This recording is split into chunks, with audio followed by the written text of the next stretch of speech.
scale of organic beings, the divine line of life.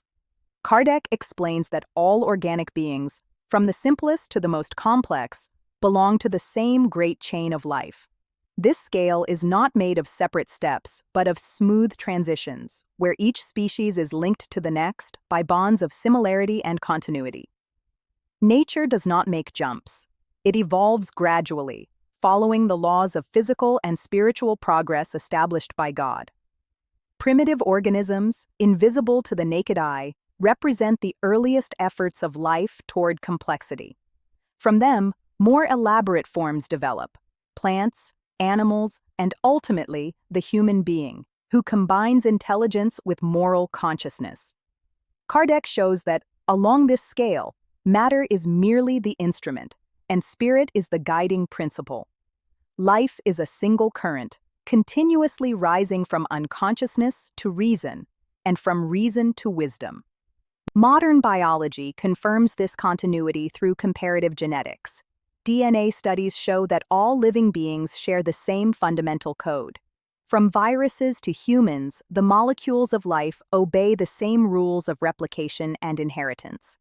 This demonstrates that the diversity of nature is merely variation on the same theme: the unity of creation.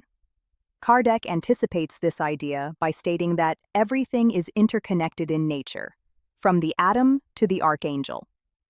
The spirit, as it progresses, is clothed in increasingly perfected bodies, compatible with its level of moral and intellectual evolution.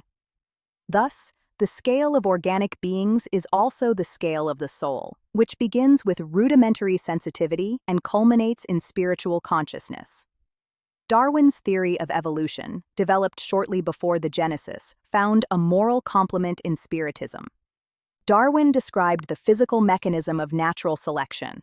Kardec revealed the spiritual cause that sustains it, the intelligent impulse of the spirit in search of perfection.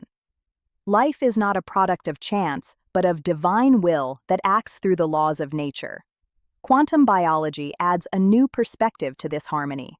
Studies on the behavior of biological molecules show that quantum phenomena, such as tunneling and coherence, are involved in photosynthesis, vision, and cellular respiration. These extremely precise processes indicate that there is a subtle order guiding the functioning of life from its most microscopic levels. It is the divine intelligence present in every vibration of living matter. In the plant kingdom, life manifests through growth and reproduction. In the animal kingdom, through movement and sensation. In humans, through reflection and morality. Each stage adds a new function, without destroying the previous one. Evolution is accumulation and improvement, not rupture. The spirit, throughout its incarnations, goes through these phases, educating itself through forms until it fully masters matter and expresses itself in fullness. Kardec explains that the human soul was not created perfect, but simple and ignorant, destined to learn through experiences in matter. Thus, the scale of organic beings is the scene of the divine education of the soul, where each species fulfills a sacred role in the process of creation.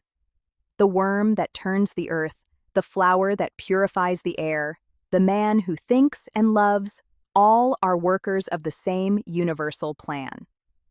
Astrobiology broadens this view, showing that life probably repeats itself on different worlds in various forms, adapted to each environment. Throughout the cosmos, the same law of ascent governs, from elements to spirit, from unconsciousness to light. Each planet is a chapter of this cosmic epic of life.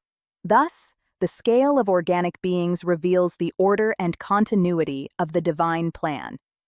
There is no separation between science and spirituality, between the atom and the angel, between instinct and reason. Everything is movement. Everything is progress. Everything is God in manifestation. If this reflection has brought you understanding and reverence for life, share it. Because understanding the scale of organic beings is to realize that we are part of the same universal life, the infinite symphony of the spirit evolving toward God.